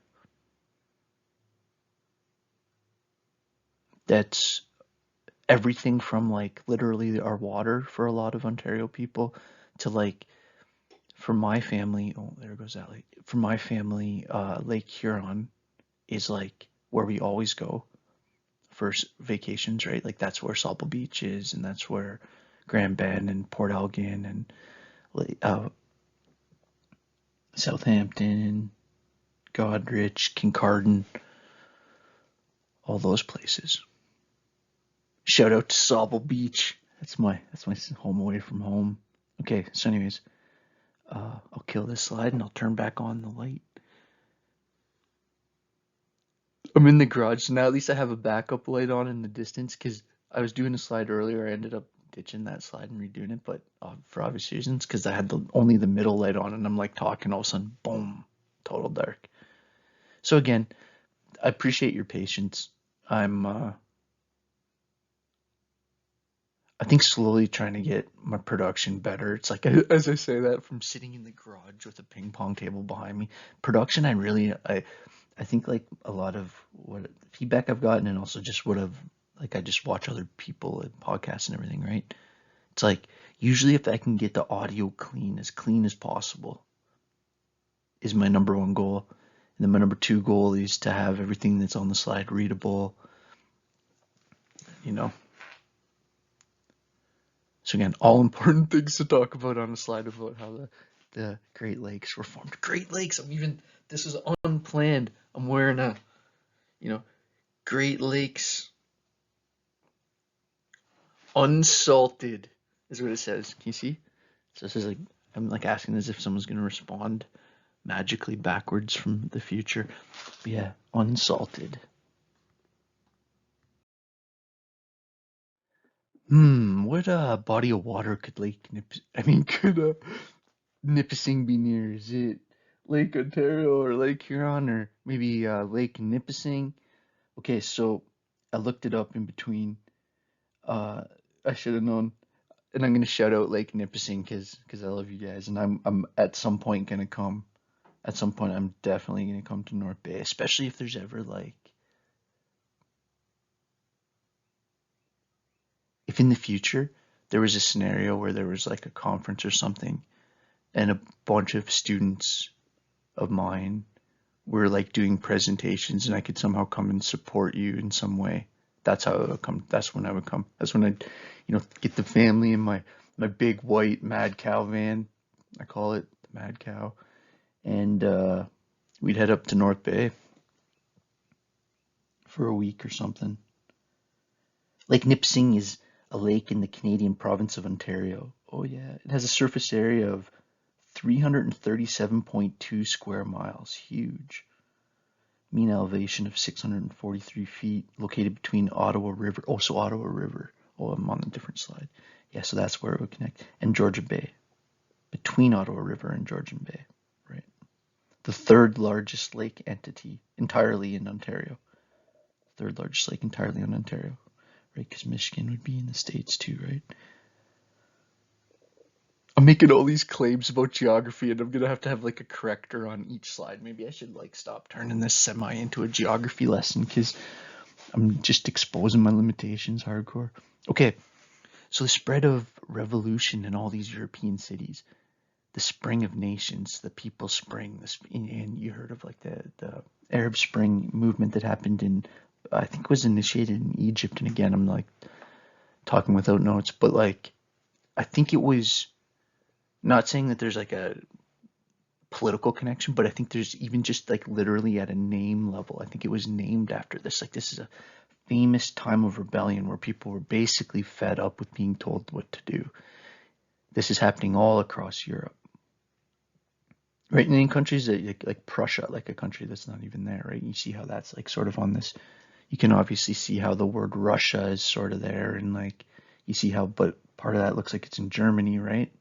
You see how Poland looks like it has this huge landmass. Austrian Empire is still huge. Ottoman Empire is huge. You don't see Turkey there yet.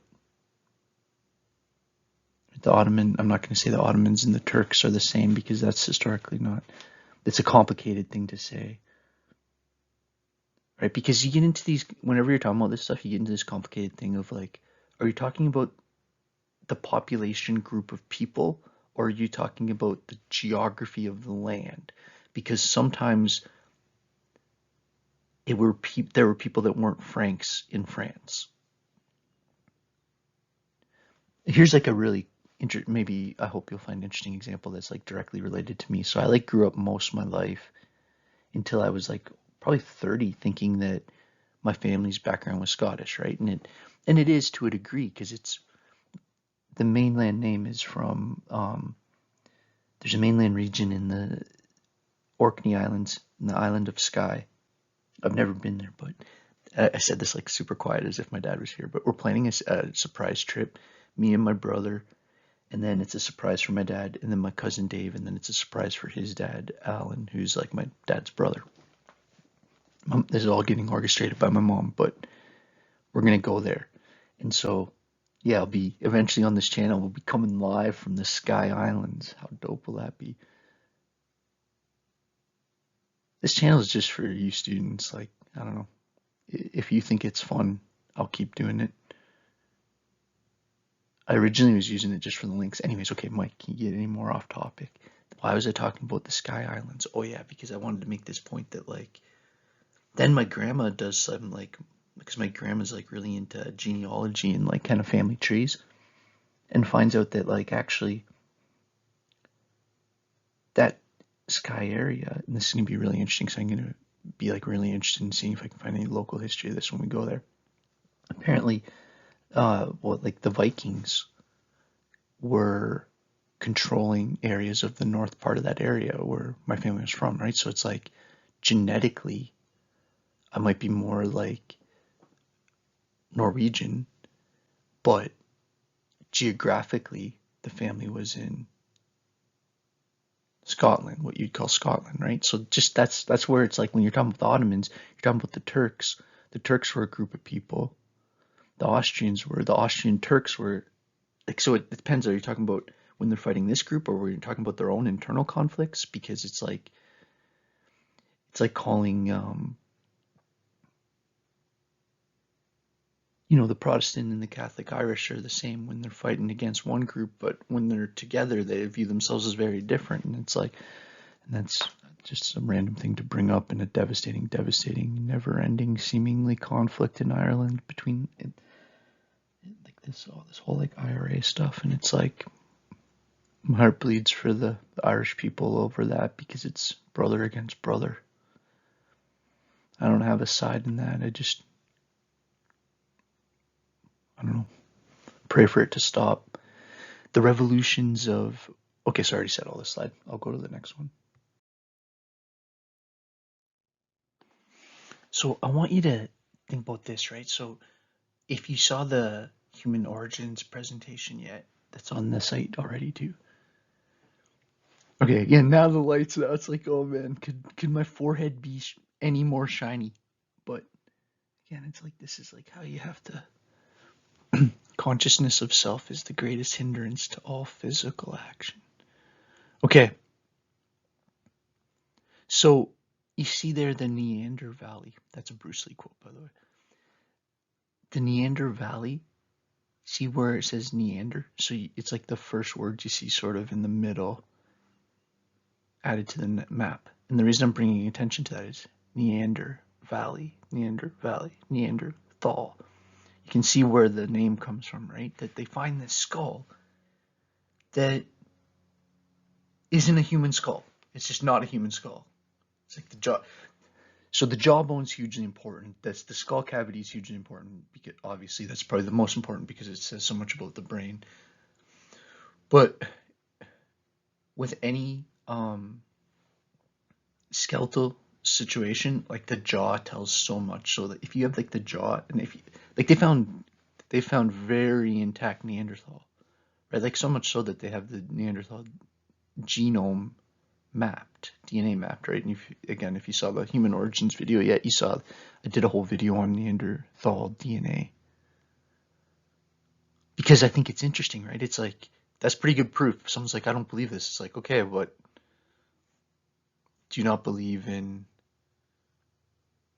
I don't know, possums? Like, it's like the fossil record shows that there's genetic and fossil record that they were there. So they're as provable as anything that was alive that's not still alive. So anyways, and like, for a long time, Neanderthal sites of Europe and Middle East late Pleistocene era, from 126,000 to 11,800 years ago. So you see the white at the top there represents, I'll just kind of read the legend a bit, where there's still glacial ice. And all those like just circles or stars, but all the circles with the names represent places where they found. One thing I want to say that's interesting, right? And this kind of links back to a point I made in the other video too, but like, picture them coming, a lot of people, and see like the Strait of Gibraltar. You can see at the bottom left, it's kind of interesting. You see how that's like how the only place the Mediterranean Sea leaves back to the ocean. So you can see how like controlling that's so important. You can see how controlling even like right where the I and T in Mediterranean is would be super important too. You can see where all these pinch points are incredibly important militarily.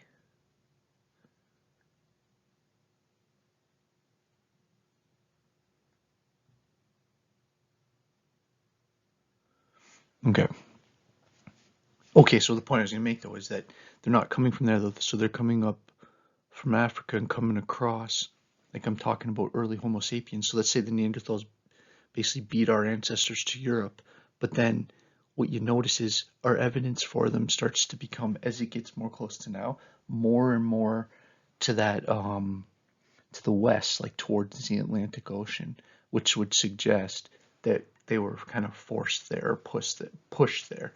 Now they might have had, it does seem that their diets were very coastal, right? That they ate a lot of fish and stuff, but then it's hard to say, like, is it, that's like the kind of flip question of like, did they go there because they were forced there and then there was fish there, so they ate fish? Or were they in search of fish and there was fish, so they stayed there?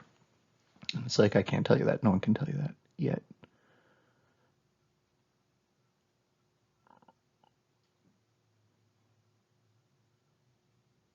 Again, like the story of the Neanderthals will be much better understood in future generations, and it's going to be because of increases in the fossil record and because of better understandings of DNA. It's going to be those two things for sure.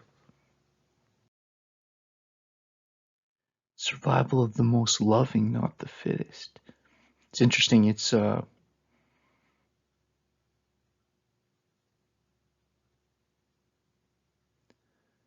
the classic wobbler, right? So it's like you have this ancestral seed eater. That's an awesome name. But it's like there's this one bird, but then this bird, and if you remember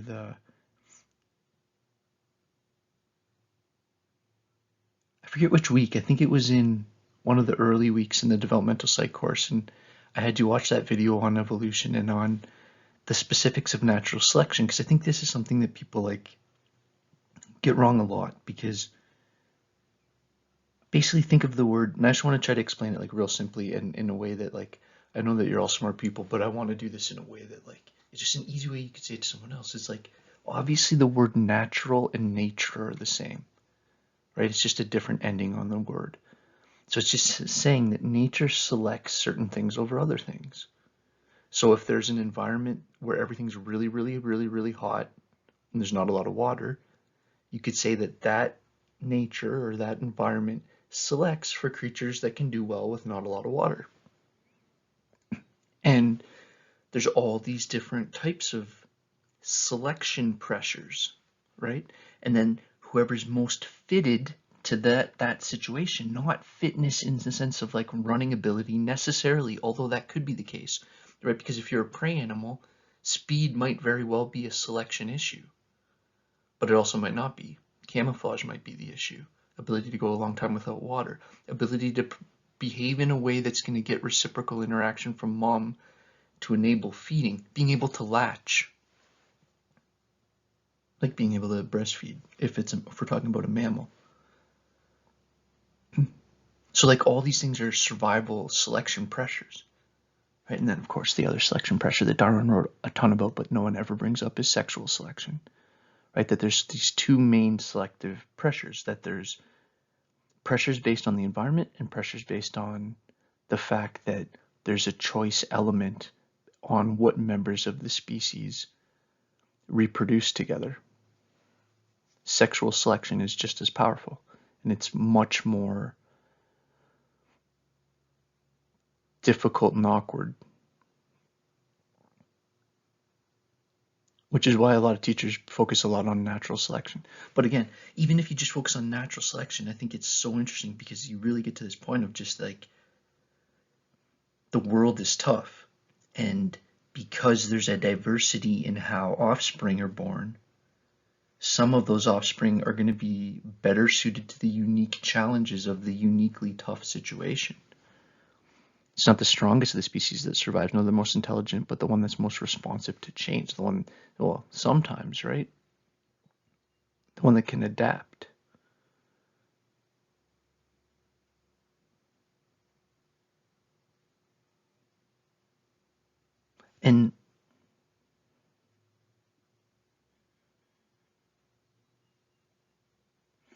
it's really interesting, right? Because Darwin's like the origin of species, and if again, I apologize because if you've heard me talk about Darwin before, you've heard me make this little spiel before, but I like saying this, that he was really blown away by like the optic nerve, right, and like the actual lens of the eye, and like how like if all this did just evolve, and if like one thing the next, and selection pressures and all this, and randomness and random mutation of genes, which basically just means that as the parents combine and have a new offspring, that the genes combine and passed on, and sometimes there's mistakes in how that copied information happens, and those copying errors are basically the same. The copying error and mutation is the same concept, and that's one of the reasons these copying errors or these mutations are and most mutations are actually negative, but that a lot of these are where we get these differences between people that then make them more or less suited to their specific situation. Darwinism. Now again, it's like I shouldn't have said Darwinism, and that's why I wanted to catch myself there, because it's like that's not Darwinism. Darwinism's like more this idea of like people coming afterwards, especially social Darwinism, and being like survival of the fittest applied to humans, and you can see how that can quickly get bad when you're talking about groups versus groups or something like that. And it's like, okay, but again, this is where I'm like challenging you to think about this at the deepest level and be like, I don't know, I'm arguing that that's a pollution of Darwin's point. All that social Darwinism stuff is just a pollution of, not just in the sense of trying to explain it away, but to say that that's not an accurate representation of what Darwin's saying. What Darwin's saying is incredibly scientific. He's saying that if you put a creature in a situation, that situation will have unique pressures, and some of those creatures will respond well and some won't, and the ones that will be more likely to reach an age of reproductive viability, therefore more likely to pass on their genes genetically, therefore more likely to create offspring that are more likely to be like that. And that this makes sense over longer periods of time. And that's why birds are so interesting, right? Because birds have shorter lifespans. So in 100 years, there might be like, in humans, it might be like, okay, so there's maybe me, my kid, and then me, and then my parents, and then maybe my grandparents. And if you're super lucky, maybe your great-grandparents. But with birds, it's like, there's way more generations in that 100-year span. So you can see evolutionary changes much more, right? So if you just Googled like Darwin's finches, you could find like a quick video or something that sort of shows that how he documented this in these finches that got blown to the Galapagos Islands. Okay, we're almost there. We're getting there. We only got 7 more slides. Oh man, I don't know, you might not be laughing with me, but John Stuart Mills. Okay, so the great John Stuart Mills, the defender of liberty, and this idea of like, well, the only purpose for which power can be rightfully exercised over any member of a civilized community against his will is to prevent harm to others. Like he famously said, like, my ability to go like this stops once I start hitting someone. And it's like, okay, so he's basically saying like, besides not hurting other people, the government should basically not be telling you much about what you should do. Now remember, he's saying this in like a very repressive Europe. And his book is called On Liberty, and it's an absolute classic. So even when you have at this time period of like Locke doing his writings on liberty and on, freedom of thought and expression, and it's like in that context you have the Pope and the Vatican's trying this like kind of real last ditch attempt as late as 1899 to reel it in, right? And these claims of hearsay, and that people are apostates, and that people are blasphemy, and it all just kind of means a little bit different thing. Like, are you challenging the church? Are you talking against the church? Are you like saying something that's like blasphemy is like saying something, using something religious in a non-religious way, right? Like, so like disrespecting religious objects. But these are all words that basically mean like going against the church. And so the Pope's doing like the edicts or like these like excuse me, these like memos about this and like how we need to clamp down on this as late as 1899. James Clerk in the Cavendish Laboratory. I'm going to speed up a little bit for the finale. The Cavendish Laboratory has this extraordinary history of discovering and innovating, basically like the birthplace of physics. This is in Cambridge, England.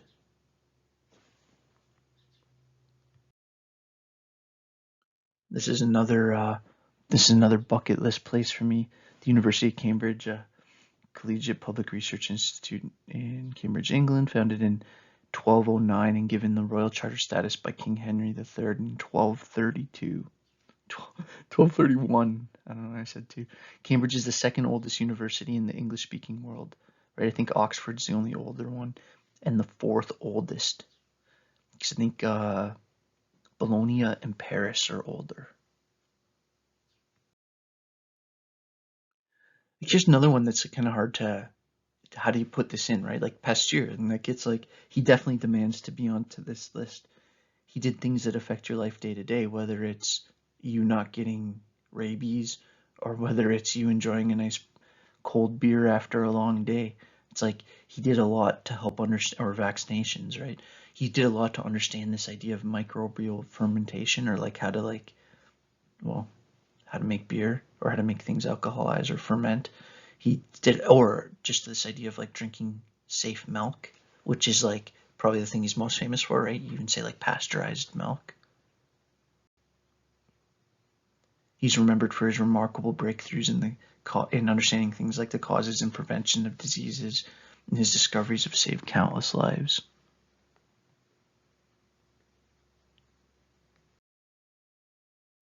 That same James Clerk and some of the other guys at that time, around this like 1879, we're starting to see before I had said the birth of physics, but this is sort of the birth of what we would call particle physics. So this idea of like there being a nucleus that has like an electron and protons and neutrons. Modern particle physics, so particles are like electrons and protons and neutrons. There's these like little things that make up solid things. It's interesting, right? Because like you grew up in an era where, so let's just use my birthday because it's kind of interesting just date-wise to this. So I was born in 81, so let's just pretend I was 2 years older, and I was born in 79, so basically 100 years after this. It's like when I was in like relatively young grade school, I was taught that like there's like cells and blah, blah, blah. And it's kind of wild to think that only 100 years earlier than that, people had very limited understanding of what matter was. And you can understand, like even now I'm like looking past where I'm recording, have like a shop vacuum sitting right there, and it's like, that looks pretty solid. It's certainly not intuitively obvious that would be made up of fast moving, well, particles, subatomic particles, things smaller than an atom, right? So it's like, yeah, that's pretty intense. Great Emil Durkheim and his idea of around suicide, and so he says here, each victim of suicide gives his act a personal stamp which expresses his temperament, the special conditions in which he is involved, and which consequently cannot be explained by social and general causes of the phenomena. He's basically saying like, it's a tough thing to describe because it's so personalized and contextualized and situated. And so Durkheim was like really interested in what was happening in Ireland, and I forget, was it Ireland or Scotland? I'm going to go with Ireland. That's what I'm feeling. It's Ireland. And he was studying suicide, and he was studying why people that went to church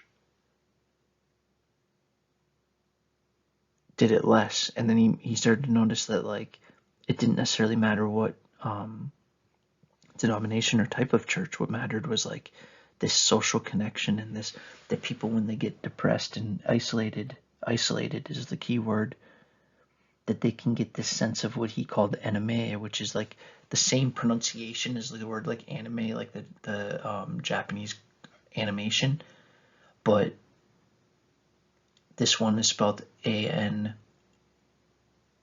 I believe. But if you just put Durkheim in, and what he's talking about is this, because it's a French word, but what it means is just this.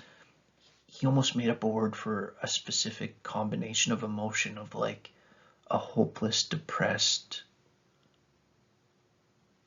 but not just depressed and sad and all that, but with also combine this idea of like complete isolation and aloneness and a lack of any kind of hope in the future. And he said that like that's like a very dangerous position for youths, especially male youths, to be in.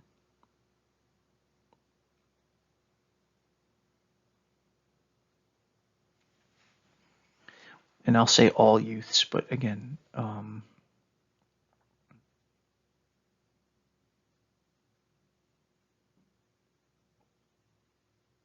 he said that the thing is that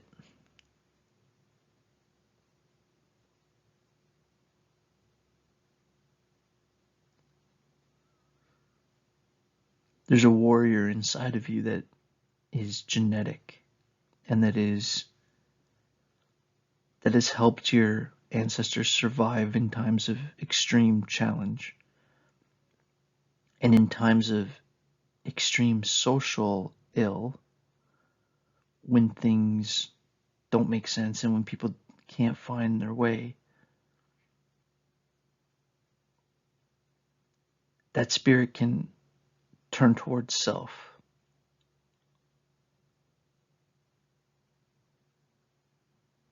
And Durkheim said the defense against that, if I'm making any sense here, is real, true, authentic, deep connection with other human beings and gratitude. The only way to deal with a tough situation is to have gratitude for the things that are okay. Gratitude's almost like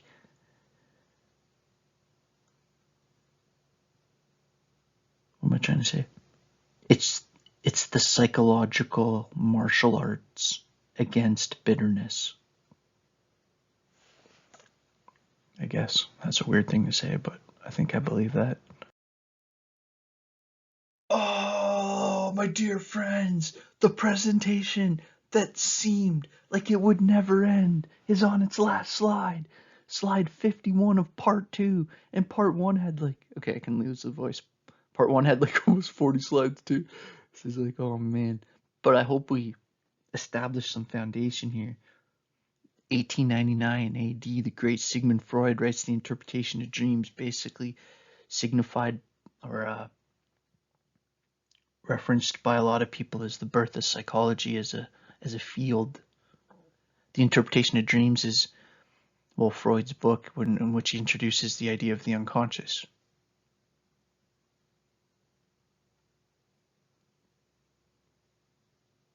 And this is where we end the presentation.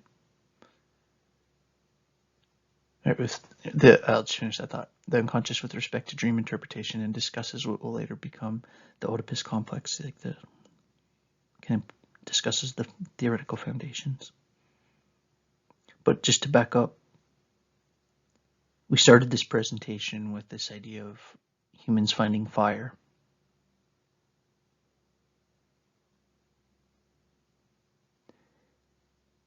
And my point is that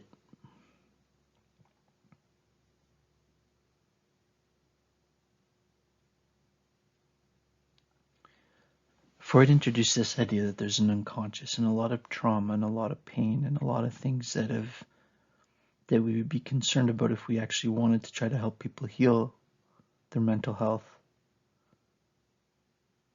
live in the unconscious.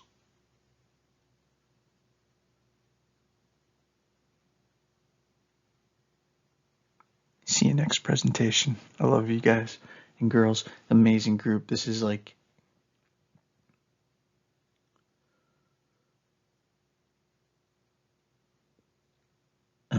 a blessing.